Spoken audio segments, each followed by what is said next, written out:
I was 8 months pregnant when my husband left me for his coworker. My parents refused to help me and said I made adult choices, so I had to handle adult consequences. 4 years later they want to meet their granddaughter because they're lonely. I am Maria, 28F, and I need to get this off my chest because I don't know what to do anymore. 4 years ago, my life completely fell apart, and now the people who abandoned me want to act like nothing happened. Let me start from the beginning. I was married to Jake, 29M, for 2 years. We met in college and got married right after graduation. Jake worked as an accountant at a mid-sized firm, and I was working as a nurse at the local hospital. We had this small apartment downtown, nothing fancy, but it was ours. Jake would bring me coffee in bed every morning before work, and we would spend weekends hiking or trying new restaurants. I thought we had a solid relationship. When I got pregnant, Jake seemed excited at first. He would talk about baby names and how he wanted to teach our kid to play baseball.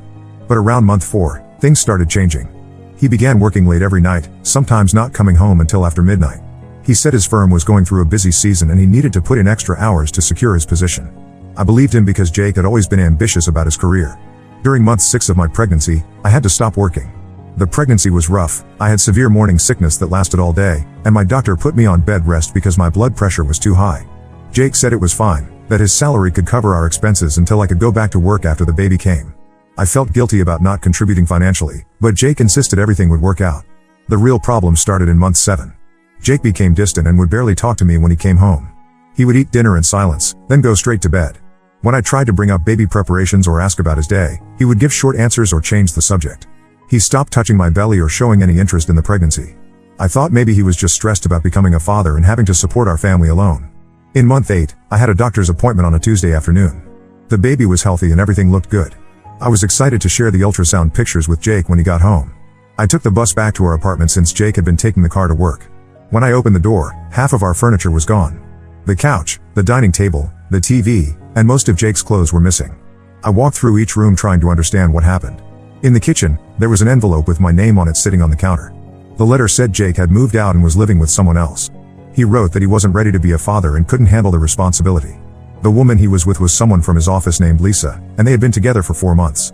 He said he was sorry but he needed to follow his heart. At the bottom, he wrote that he would send divorce papers soon and that he didn't want any custody or contact with the baby. I sat on the floor of our empty living room holding that letter for hours. Jake had packed up his life and left while I was at a doctor's appointment. He couldn't even tell me in person. The timing made it clear that he had been planning this for weeks, maybe months. The next few days were a blur. I tried calling Jake but his number was disconnected. I went to his office and they said he had quit 2 weeks earlier. I had no way to reach him and no idea how I was going to pay rent or buy groceries. My savings account had maybe $800, enough for 1 month of rent but nothing else. This is where my family comes into the story. My parents are David, 55M, and Susan, 52F. My dad is a pharmacist and my mom works as a school administrator. They live in a nice house about an hour away from where I was living.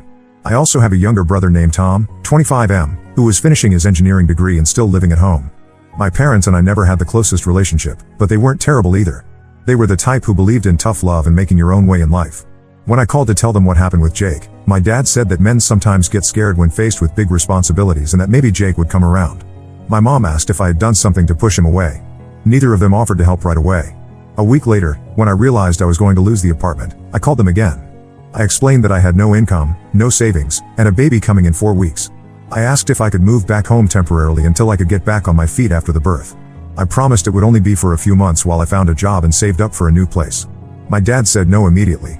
He said I had made adult choices and needed to handle adult consequences. My mom was more sympathetic but said they couldn't have a crying baby in the house because it would disturb Tom's studies. Tom was in his final semester and had been accepted to a graduate program. They said his future was too important to risk any disruptions. I begged them to reconsider. I offered to pay rent once I started working again. I said I would do all the household chores and cooking. I promised the baby and I would stay in the basement so we wouldn't bother anyone. My mom said they had already made their decision and that maybe this situation would teach me to be more careful about who I married. My brother Tom never said anything during these conversations. He would be in the background but never spoke up for me or against me. Later I found out that my parents had told him I was being dramatic and that single mothers managed all the time without family help. With nowhere else to go, I found the cheapest apartment I could, a tiny studio in a rough part of town for $400 a month. The building was old and the neighbors were loud, but it had heat and running water. I applied for government assistance and got approved for food stamps and Medicaid. It wasn't much, but it was enough to survive. I gave birth to my daughter Emma at the county hospital. I was completely alone during labor because I had no one to call. The nurses were kind, but after 2 days, I took Emma home to that little studio apartment. Jake never showed up at the hospital. and I later found out through mutual friends that he had moved to another state with Lisa. The first year was the hardest time of my life. Emma was a fussy baby who barely slept. I was trying to heal from childbirth while taking care of a newborn in a place that wasn't really suitable for a baby. During Emma's naps, I would do online tutoring sessions to make extra money. Some nights I would fall asleep at my computer after working until 3 in the morning. My parents never called to check on us. They didn't send a card when Emma was born or ask for pictures. It was like we didn't exist. Tom graduated and got a job at a tech company in another city. He moved out of my parents' house but never reached out to me either. Slowly, things got better. When Emma turned 1, I found a part-time job as a nurse at a clinic that had childcare. By her second birthday, I was working full-time and we moved to a better apartment in a safer neighborhood. Emma started preschool and made friends. I made friends with other parents and started feeling like we had a community. Now Emma is 4 years old and about to start kindergarten. She's smart and funny and loves to paint pictures that we hang all over our apartment. I got promoted to head nurse at my clinic and we have a good life. We take weekend trips to the zoo and the children's museum. Emma has never asked about her father or grandparents because she doesn't know they exist. Last week, I got an email from my mother. The subject line said time to reconnect. In the email, she said that Tom had gotten married and moved across the country for his job. She and my dad were feeling lonely and had been thinking about their mistakes. She said they missed me and wanted to meet Emma. They invited us for Thanksgiving and said they would pay for our flights. She also mentioned setting up a college fund for Emma. I stared at that email for a long time. Part of me wanted to delete it and pretend I never saw it. Another part of me wondered if I should give them a chance for Emma's sake. She doesn't have any extended family, and maybe having grandparents would be good for her. But then I remember sitting on the floor of that empty apartment, 8 months pregnant and abandoned by everyone who was supposed to care about me. I remember giving birth alone and spending those first months wondering how I was going to survive each day. They chose not to help when I desperately needed them, and now they want back in our lives because they're lonely. I haven't responded to the email yet. I don't know what to say or what the right thing to do is. Emma doesn't need them, and we've built a good life without their help. But I also wonder if I'm being too harsh by keeping her away from her grandparents. What would you do in this situation? Should I give them a chance, or should I protect the peace that Emma and I have built together? Update 1. Thank you to everyone who responded to my original post. The comments really helped me think through this situation. I decided to respond to my parents' email, but I kept it short and careful. I told them that I needed time to think about their request and that Emma's well-being was my only priority. Within 2 days, I got a long email back from my mother. She wrote about how they had been thinking about the past and realized they might have been too harsh. She said they were young parents too and were trying to do what they thought was best for everyone involved. She explained that they thought I was strong enough to handle the situation on my own and that helping me might have made me too dependent on them. The email went on to say that they never stopped loving me, but they wanted me to learn to stand on my own 2 feet. She wrote that they were proud of how well I had done raising Emma and that they wanted to be part of our lives going forward. She ended by saying that they had already started looking at colleges for Emma and wanted to discuss her education plans. I read that email several times and it made me angry in ways I hadn't expected. They were acting like their abandonment was some kind of parenting strategy. They weren't apologizing for leaving me homeless and alone while pregnant. Instead, they were patting themselves on the back for making me stronger. Before I could decide how to respond, I got a phone call from Tom. This was the first time we had spoken in 4 years. He said our parents had called him and told him they were reconnecting with me. He wanted to know if this was true and how I felt about it. I told Tom everything that had happened, about Jake leaving, about begging our parents for help, about giving birth alone, and about struggling through Emma's first year. He was quiet for a long time after I finished talking. Then Tom said something that surprised me. He told me that our parents had lied to him about what happened. They had told him that I was being dramatic and refusing their help because I wanted to prove I could do everything myself. They said I had turned down their offers to visit and had asked them to give me space to figure things out on my own. Tom said he had believed them because that sounded like something I might do. He remembered me as being stubborn and independent in high school. He never thought to question their version of events or reach out to me directly. Tom apologized for not checking on me sooner. He said he had been focused on finishing school and starting his career, and he trusted our parents to handle family situations. He felt guilty about not being there when I needed help. He also told me something else that was important. Our parents had been complaining to him for the past year about being lonely. Tom had gotten married 6 months ago and moved to Seattle for his job. Our parents expected him to call every week and visit for every holiday. When he started setting boundaries because his wife wanted them to spend time with her family too, our parents accused him of abandoning them. Tom said that our parents reaching out to me wasn't really about making amends. They needed someone to fill the role he used to play, the devoted child who made them feel important and needed.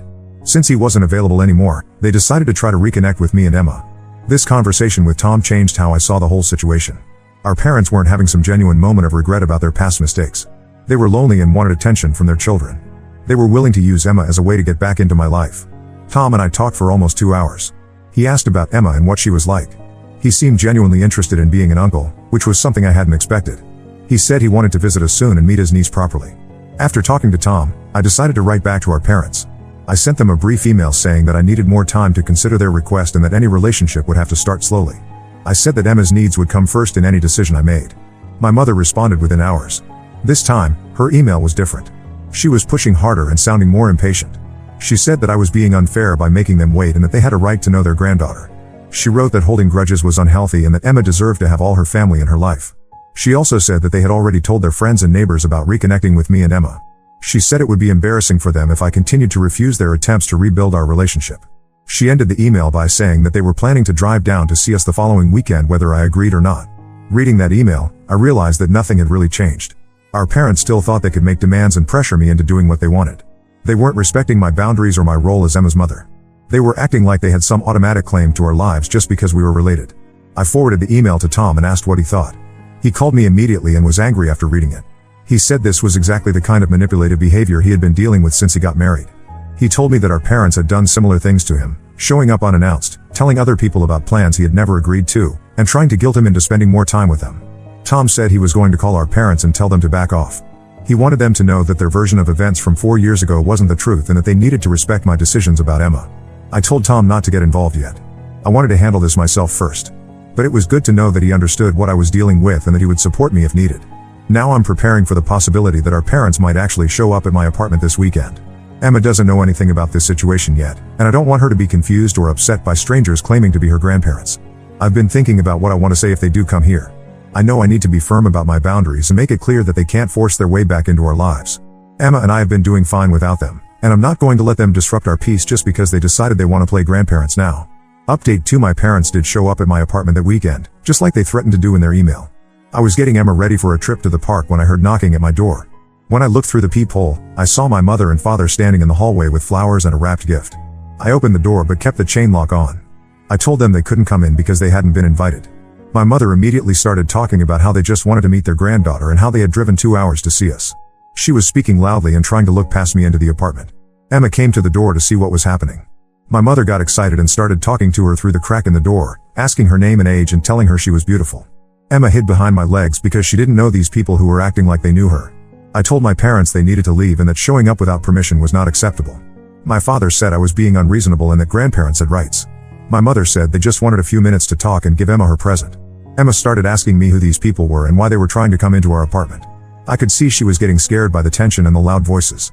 I told my parents that they were upsetting Emma and they needed to go immediately. My mother pushed against the door and said she wasn't leaving until she got to properly meet her granddaughter. That's when I closed the door completely and locked it. They stayed in the hallway for another 10 minutes, knocking and calling my name.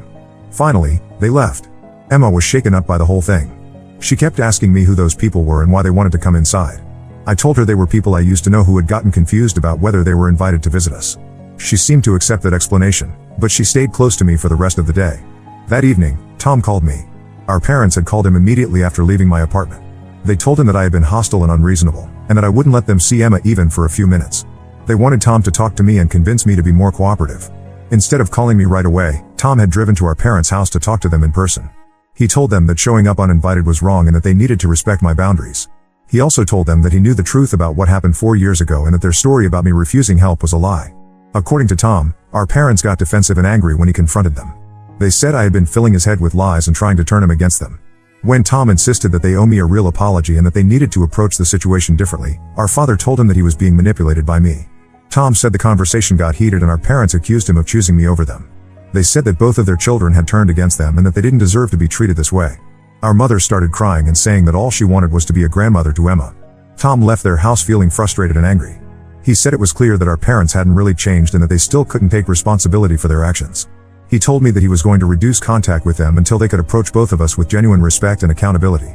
2 days later, I got another email from my mother. This one was much nastier than the previous ones. She said I was punishing them for mistakes they made years ago and that I was using Emma as a weapon against them. She wrote that I was denying Emma the chance to know her grandparents out of spite and selfishness. The email also said that I clearly hadn't learned anything from my marriage falling apart and that I was still making poor decisions that hurt the people around me. She said that if I continued to keep Emma away from them, they would look into their legal options for grandparent visitation rights. I showed the email to Tom and he was furious. He said this was exactly the kind of thing our parents did when they didn't get their way. They would attack and threaten instead of trying to understand the other person's perspective. He said he had seen them do this to his wife when she tried to set boundaries about holiday visits. Tom decided he was done trying to mediate the situation. He called our parents and told them that their behavior toward me was unacceptable and that he would not be talking to them again until they could treat both of their children with respect. He said that threatening legal action against me was the final straw for him.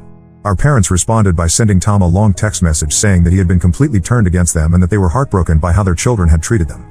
They said they had tried their best as parents and didn't deserve to be abandoned by both of their kids. Tom forwarded me the text message and said he was going to block their numbers for a while. He said he needed space from their drama and manipulation. He also said that he wanted to visit Emma and me soon, and that he wanted to be a real uncle to her regardless of what our parents did. I realized that I needed to send one final email to our parents to make my position completely clear. I wrote that their unannounced visit and their threatening emails had convinced me that they were not ready to have a healthy relationship with Emma and me. I told them that I would not be responding to any more emails or calls, and that any attempt to contact us through other people or show up at our home again would result in me contacting the police. I also wrote that if they were serious about wanting a relationship with us someday in the future, they would need to start by taking full responsibility for their actions 4 years ago and showing that they could respect boundaries and treat people with kindness instead of making demands and threats. I sent the email and then blocked their email addresses and phone numbers. I felt relieved to finally put an end to the back and forth communication that was going nowhere. Tom visited us the following weekend and met Emma properly for the first time. She was shy at first but warmed up to him quickly when he brought her a set of watercolor paints and asked her to teach him how to paint flowers. They spent the whole afternoon painting together while I made dinner. Tom apologized again for not being there when I needed help 4 years ago.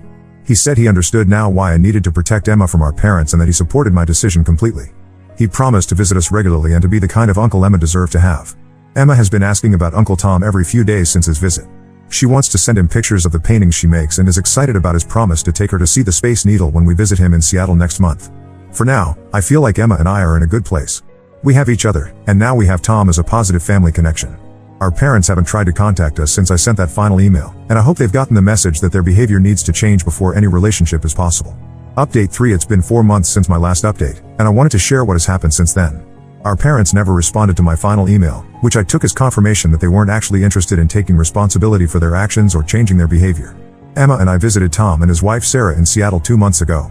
Emma loved the city and had a great time with her uncle and new aunt. Sarah is a teacher and she and Emma connected immediately over books and art projects. They have been sending letters back and forth since our visit, and Emma is already asking when we can go back to Seattle. During our visit, Tom told me that our parents had tried to contact him several times after I blocked them. They sent emails and left voicemails asking him to convince me to give them another chance. They also asked him for photos of Emma and details about our visit with them. Tom never responded to their messages. He said he had decided that their pattern of behavior was too consistent to ignore. They had spent years treating both of us poorly whenever we didn't do exactly what they wanted, and he was tired of making excuses for them. Sarah also shared her perspective on the situation. She said that when she and Tom got engaged, our parents had tried to take over their wedding planning and got angry when Sarah wanted to include her own family's traditions. They had made several comments about Sarah not being good enough for Tom and had complained to other relatives about her. Sarah said she had tried to build a relationship with our parents for Tom's sake, but their constant criticism and boundary violations had made it impossible. She was relieved when Tom decided to limit contact with them because it had been causing stress in their marriage. About 6 weeks ago, I got a call at work from Emma's preschool. The director said that an older couple had come to the school asking about Emma and claiming to be her grandparents. They wanted to know what time school ended and what days Emma attended. The director had refused to give them any information and asked them to leave the property. The school director called me because the couple had seemed agitated when she wouldn't give them Emma's schedule. She wanted to make sure I knew about the incident and asked if I wanted to add their names to the list of people who were not allowed to pick up Emma or get information about her. I immediately called Tom and told him what had happened. He was angry and worried about Emma's safety. He said this kind of behavior proved that our parents hadn't accepted my boundaries and were now trying to access Emma through other means. Tom called our parents and told them that going to Emma's school was completely inappropriate and potentially illegal. He said that if they continued to try to contact Emma or me through third parties, he would help me file a restraining order against them. According to Tom, our parents denied going to the school at first, but eventually admitted it when he pressed them. They said they just wanted to see their granddaughter and didn't understand why that was wrong. Our father said they had a right to know their own family and that I was being cruel by keeping them away. Tom told them that their behavior was becoming scary and that they needed to stop immediately. He said that showing up at someone's workplace or their child's school was harassment, not grandparenting. Our parents got angry and accused Tom of being completely against them, but they didn't argue with his threat about the restraining order. Since that incident, there have been no more attempts by our parents to contact us directly or indirectly. I spoke with the school director again and she assured me that they would not allow our parents on the property and would call the police if they returned. Emma started kindergarten last month and is doing really well. She has made friends in her class and loves her teacher. She talks about wanting to write letters to Uncle Tom and Aunt Sarah to tell them about school. She has never asked about the people who came to our apartment or mentioned them again. I also got some unexpected news last month. Jake, my ex-husband, reached out through a mutual friend asking for my contact information. The friend said Jake wanted to talk to me about Emma and that he might be interested in being part of her life now. I thought about this for several days before deciding. I told the mutual friend that Jake had given up his parental rights and that Emma and I had built a life without him. I said that if he was genuinely interested in being a father to Emma, he would need to go through proper legal channels and prove that he was stable and committed. I also said that any conversation about him meeting Emma would have to start with him taking full responsibility for abandoning us and showing that he understood the impact of his actions. The mutual friend said she would pass along my message, but I haven't heard anything back from Jake since then. Emma and I are planning to spend Christmas with Tom and Sarah in Seattle this year. Emma is excited about seeing snow and helping Sarah bake cookies. Tom said he wants to start a tradition of the four of us spending holidays together since we are each other's chosen family now. I've been thinking about how different my life is now compared to 4 years ago. When Emma was born, I felt completely alone and abandoned by everyone who was supposed to care about us. Now we have a small but strong family with Tom and Sarah, good friends from Emma's school and my work, and a stable life that we built together. Our parents made their choice 4 years ago when they decided their comfort was more important than our survival. They had multiple opportunities to approach this situation with genuine accountability and respect, but instead they chose manipulation, demands, and boundary violations. I don't spend time wondering if I made the right decision anymore. Emma is thriving, and we have people in our lives who truly care about us and treat us with kindness. That's what family should be, not people who only show up when it's convenient for them or when they need something from you. Some people might think I should give our parents another chance for Emma's sake, but I believe I'm protecting her by keeping people out of her life who can't respect boundaries or treat others with basic decency. Emma deserves to be surrounded by people who will be consistent, reliable, and genuinely caring toward her. Tom and Sarah have shown Emma what healthy family relationships look like. They keep their promises, they respect our schedules and decisions, and they show up because they want to be part of our lives, not because they expect something from us. I'm grateful for the support I received from everyone who responded to my posts.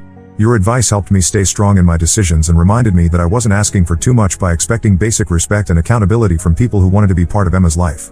Emma and I are doing well, and we're looking forward to our future with the family we've chosen and who has chosen us back. Now let's move to the next story. Story 2. My sister invited my abusive ex to my wedding to stop me from marrying the man she secretly loved, so I helped her boyfriend catch her at work and she lost everything. Hi Reddit. I, 32F, never thought I'd be posting here, but after everything that's happened, I need to get this off my chest. The title might sound harsh, but please hear me out. This is going to be a long read. I'm the older of 2 sisters in what I always thought was a pretty normal family. Our parents worked hard to give us a good life, and while they weren't strict, they taught us strong values. My sister Catherine, 28F, and I used to be close when we were kids, but things started changing in her teenage years. She became more attention-seeking and somehow always ended up in trouble. My parents spent a lot of time dealing with her issues, failed classes, sneaking out, lying about where she was going. I was the opposite, steady grades, followed rules, never caused problems. After college, the pattern continued. I got a stable job, while Catherine bounced between jobs, never staying anywhere longer than 8 to 9 months. She'd either quit because the environment was toxic or get fired for various reasons. Our parents kept helping her financially, paying her rent when she couldn't, covering her car payments. I tried to help too, got her interviews at my company twice, but she didn't show up for one and was late to the other. I met my husband Tyler at my friend Lisa's 30th birthday party 3 years ago. He was Lisa's coworker, and the moment we started talking, everything clicked. He's thoughtful, stable, great sense of humor, basically everything I'd been looking for. We dated for a year before moving in together, and that's when I started noticing Catherine's weird behavior. She'd show up at our place unannounced, always when she knew Tyler would be home. If Tyler was working late, suddenly she'd be too busy to come over. She started asking me weird questions about our relationship, if we ever fought, if I thought he was really committed, if I worried about our age gap. It's only 2 years. At first, I thought she was just being protective or maybe jealous that I was spending less time with her. I should mention my ex, Brett, here because he's important to this story. Brett and I dated for 2 years in my mid-20s. The relationship started great, but he slowly became controlling. He'd check my phone while I was sleeping, show up at my workplace unannounced, and get angry if I went out with friends without him. He isolated me from everyone except family. The final straw came during an argument about me texting a male colleague about work. He pushed me against a wall and threatened worse if I ever disrespected him again. I left that night, stayed with my parents, and got a restraining order. The whole family knows what happened. Catherine even helped me move my stuff out of his place. Last year, Tyler proposed during a weekend trip to the beach. It was perfect and I was over the moon. When we announced it at family dinner, Catherine seemed oddly quiet, but I was too happy to notice. She perked up when I started talking about wedding planning and practically begged to help. Given her track record of not following through on things, I was hesitant. But she seemed so enthusiastic and promised she'd take it seriously. Tyler was skeptical, but I convinced him to give her a chance. Big mistake. The problem started small. She'd forget to relay messages from vendors. Appointments would get mixed up. But she always had an excuse and would fix things just in time to look like she'd saved the day. Then bigger issues started happening. The venue claimed they never received our deposit, but I had transferred the money to Catherine weeks ago. The florist canceled because final selections were never confirmed, though Catherine swore she'd handled it. The caterer had us down for 50 guests when we needed food for 150.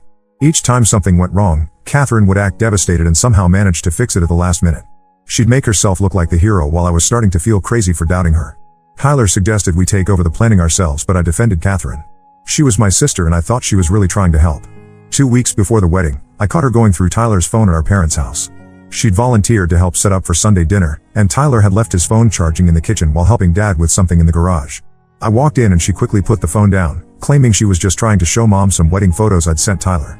It felt off, but I had so much other wedding stuff to deal with that I let it slide. The wedding day started normally enough. Everything seemed perfect, the venue looked amazing, the flowers were exactly what I wanted, all the vendors were on time. I was in the bridal suite with my bridesmaids when I heard commotion outside. Before anyone could stop me, I peeked out and saw Brett arguing with the security guards. My heart stopped. He was yelling about needing to talk to me, saying I was making a huge mistake. Security removed him, but I was shaking. How did he even know about the wedding? I haven't had any contact with him since the restraining order expired 3 years ago. That's when my best friend Sarah, who never liked Catherine, showed me something on her phone. She'd noticed Catherine acting sketchy and managed to get into her unlocked phone while Catherine was in the bathroom. There were weeks of messages between Catherine and Brett. She'd sent him all the wedding details, told him I wasn't happy with Tyler, and convinced him I still had feelings for him. She promised to help him win me back because she couldn't stand seeing me settle for the wrong man. But it got worse. Sarah found messages between Catherine and her boyfriend Ryan where Catherine wrote about her feelings for Tyler. How she'd seen him first at Lisa's party but had swooped in and stolen him. How she was trying to stop the wedding so she could finally tell Tyler how she felt. She even complained to Ryan about how unfair it was that her plain older sister got such an amazing guy while she was stuck with him. I was devastated but refused to let them ruin my day. The wedding went ahead, though not as smoothly as planned. Catherine acted completely shocked about Brett showing up, playing the concerned sister role perfectly. My parents were furious when they found out what she'd done, but we decided to deal with it after the honeymoon. When we got back, I showed Ryan everything, Catherine's messages with Brett, her confessions about Tyler, all of it. Ryan was hurt but thanked me. That's when he told me about Catherine's suspicious behavior with her colleague Mike. Apparently, she'd been spending a lot of time with him at work, going to lunch together daily, texting at all hours. She always dismissed Ryan's concerns, saying Mike was just a friend and Ryan was being paranoid. That's what gave me the idea for revenge. I might have gone too far, but after what she did to me, I don't regret it. I helped Ryan plan a surprise visit to Catherine's workplace, knowing she'd be having her daily lunch meeting with Mike. The rest, as they say, is history. Update 1: A lot has happened since my last post. The workplace confrontation I helped plan went down yesterday, and it was even messier than I expected. I wasn't there personally, but Ryan told me everything, and bits and pieces have been filtering in from other sources too. Ryan took a day off from his own job to do this. He'd been tracking Catherine's lunch patterns for a week. She always took exactly 75 minutes for lunch instead of the standard hour, always with Mike, always in his office with the door closed. According to other employees Ryan spoke with, this had been going on for months. He timed his visit perfectly, 12:45 p.m., when Catherine would definitely be in Mike's office. Ryan told me he almost backed out at the last minute. He stood in the parking lot for 15 minutes, debating whether he really wanted to know the truth. But then he remembered all the messages about Tyler, about how Catherine thought she was settling for Ryan, and that gave him the push he needed. The office receptionist recognized Ryan from company parties and let him in without question. He made his way to Mike's office on the 3rd floor. Through the glass partition, he could see them sitting together on Mike's desk chair, heads bent over Mike's phone, laughing about something. Catherine was practically in Mike's lap. According to Ryan, they looked like a couple who'd been together for years, completely comfortable with each other. Ryan knocked once and walked in.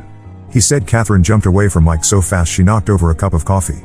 Her face went from shock to fear to anger in seconds.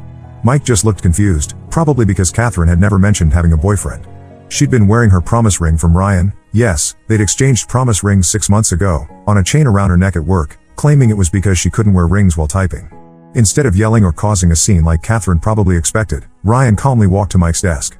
He placed a folder containing printouts of Catherine's messages, the ones about Tyler, her conversations with Brett about ruining my wedding, everything. He looked at Mike and said, "She's all yours," before turning to leave. That's when Catherine started panicking. She ran after Ryan, grabbing his arm, causing a scene in the middle of the office. She was crying, saying she could explain everything, that it wasn't what it looked like. By this point, several coworkers had come out of their offices to watch the drama unfold. Ryan told me some were recording it on their phones. I'm sure those videos are circulating around the office now. Their argument attracted attention from the higher-ups. Catherine's direct supervisor and the department head came to investigate the commotion. This is where things really went sideways. In her panic to explain herself, Catherine started revealing things she shouldn't have. She mentioned using company time to contact Brett about my wedding. She talked about making long-distance calls to him from her office phone. She even admitted to using the company printer for wedding-related documents. Apparently, she'd been running a side business of sorts, using company resources to print wedding invitations for people. The department head's face apparently got stonier with each admission. He immediately called IT to pull her phone records and print logs. That's when they discovered she'd been making personal international calls to someone in Europe, probably another secret she was keeping. But the real bombshell came when Ryan, who was done being manipulated, revealed something that made me want to throw up. The night before my wedding, during Tyler's bachelor party, Catherine had shown up at the bar by coincidence. Ryan was there as one of Tyler's groomsmen. After most people had left, Catherine cornered Tyler outside the bathroom and tried to kiss him. Tyler pushed her away immediately and left, but Catherine begged Ryan not to tell me. She cried, said she was drunk and confused, promised it would never happen again. She manipulated Ryan into keeping quiet by saying it would ruin my wedding day if I found out. When Ryan told me this part today, I called Tyler immediately.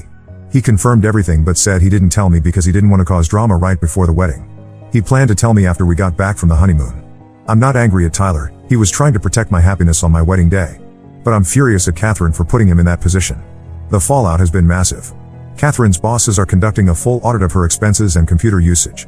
Mike has apparently gone to HR to protect himself, claiming Catherine had been making unwanted advances despite his request to keep things professional.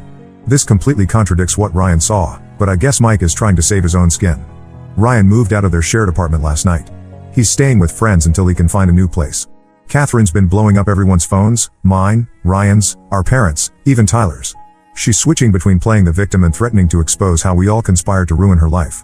Our parents are divided on how to handle this. Mom thinks I went too far by involving Catherine's workplace, saying I should have handled it privately as a family matter. Dad, however, is firmly on my side. He says Catherine needs to face real consequences for once in her life instead of being bailed out again. I don't regret what I did.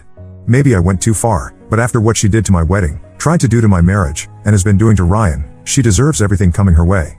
From what Ryan's telling me, this is just the beginning. The company audit is going to reveal a lot more than just misused office supplies and unauthorized phone calls. I'll update again when I know more. Update 1: a lot has happened since my last post. The workplace confrontation I helped plan went down yesterday, and it was even messier than I expected. I wasn't there personally, but Ryan told me everything, and bits and pieces have been filtering in from other sources too. Ryan took a day off from his own job to do this. He'd been tracking Catherine's lunch patterns for a week. She always took exactly 75 minutes for lunch instead of the standard hour, always with Mike, always in his office with the door closed. According to other employees Ryan spoke with, this had been going on for months. He timed his visit perfectly, 12:45 p.m., when Catherine would definitely be in Mike's office. Ryan told me he almost backed out at the last minute.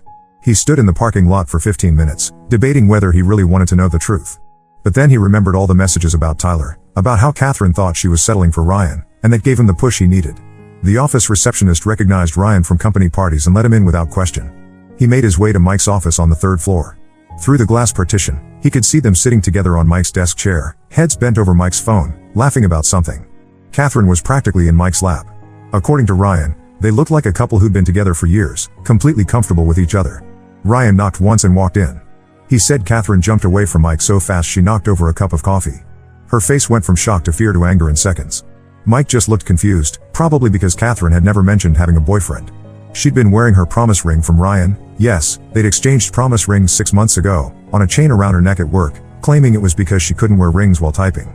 Instead of yelling or causing a scene like Catherine probably expected, Ryan calmly walked to Mike's desk. He placed a folder containing printouts of Catherine's messages, the ones about Tyler, her conversations with Brett about ruining my wedding, everything. He looked at Mike and said, "She's all yours," before turning to leave. That's when Catherine started panicking. She ran after Ryan, grabbing his arm, causing a scene in the middle of the office. She was crying, saying she could explain everything, that it wasn't what it looked like. By this point, several coworkers had come out of their offices to watch the drama unfold. Ryan told me some were recording it on their phones. I'm sure those videos are circulating around the office now. Their argument attracted attention from the higher-ups. Catherine's direct supervisor and the department head came to investigate the commotion. This is where things really went sideways. In her panic to explain herself, Catherine started revealing things she shouldn't have. She mentioned using company time to contact Brett about my wedding. She talked about making long-distance calls to him from her office phone. She even admitted to using the company printer for wedding-related documents. Apparently, she'd been running a side business of sorts, using company resources to print wedding invitations for people. The department head's face apparently got stonier with each admission. He immediately called IT to pull her phone records and print logs. That's when they discovered she'd been making personal international calls to someone in Europe, probably another secret she was keeping. But the real bombshell came when Ryan, who was done being manipulated, revealed something that made me want to throw up. The night before my wedding, During Tyler's bachelor party, Catherine had shown up at the bar by coincidence. Ryan was there as one of Tyler's groomsmen. After most people had left, Catherine cornered Tyler outside the bathroom and tried to kiss him. Tyler pushed her away immediately and left, but Catherine begged Ryan not to tell me. She cried, said she was drunk and confused, promised it would never happen again.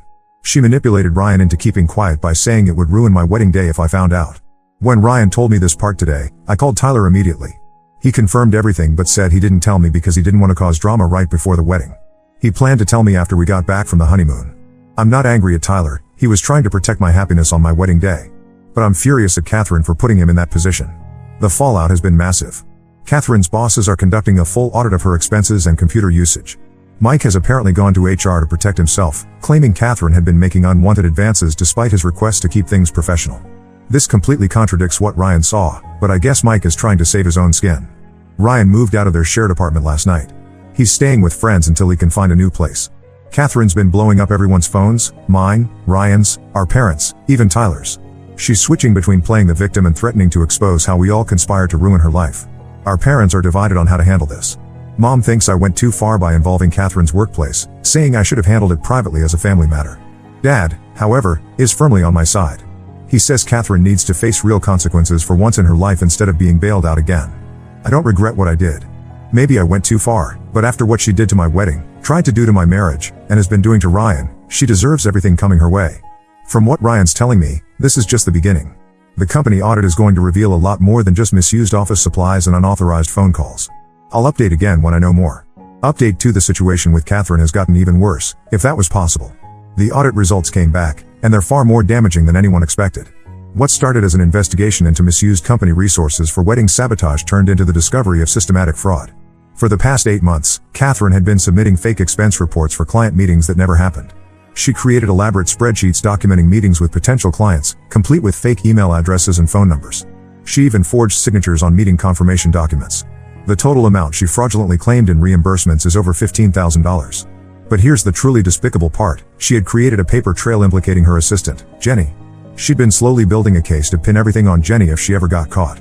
There were suspicious emails drafted but not sent from Jenny's computer. Catherine had access to her login because Jenny trusted her, documents saved on Jenny's drive, and even a fake confession letter saved as a draft. The company's IT team found all of this during their investigation. The company isn't just firing her, they're pressing charges. The HR director called me yesterday because apparently, Catherine listed me as her emergency contact instead of our parents. He wanted to give me a heads up that they would be pursuing legal action. They've already contacted the police and their legal team is preparing the paperwork. Mike, the colleague she was getting cozy with, has completely thrown her under the bus. He went to HR with a detailed statement claiming Catherine had been sexually harassing him for months. According to his statement, she'd send inappropriate messages after work hours, corner him in the break room, and make unwanted physical contact despite his repeated requests to maintain professional boundaries. He even presented screenshots of him telling her to stop texting him late at night. Ryan showed me some of Catherine's recent messages. She's been bombarding him with texts and emails, switching between begging him to come back and blaming everyone else for her problems. She actually wrote, "None of this would have happened if my sister hadn't stolen Tyler from me." She knew I saw him first at that party. She knew I was interested in him. But she had to have him for herself because she's always been jealous of me. The delusion in these messages is frightening. She wrote about how she and Tyler had meaningful eye contact at family dinners, how he would specifically laugh at her jokes, and how he was clearly settling for second best with me. She genuinely seems to believe there was something between them when Tyler barely even remembers talking to her at family gatherings. But the most shocking revelation came from my mom yesterday. She called me crying, saying she needed to tell me something she should have shared years ago. Apparently, Catherine had done something similar in high school. She became obsessed with her best friend Rachel's boyfriend and tried to break them up. She spread rumors about Rachel cheating, wrote fake love letters from the boyfriend to herself, and eventually tried to kiss him at a party. When he rejected her, she told everyone he had tried to assault her.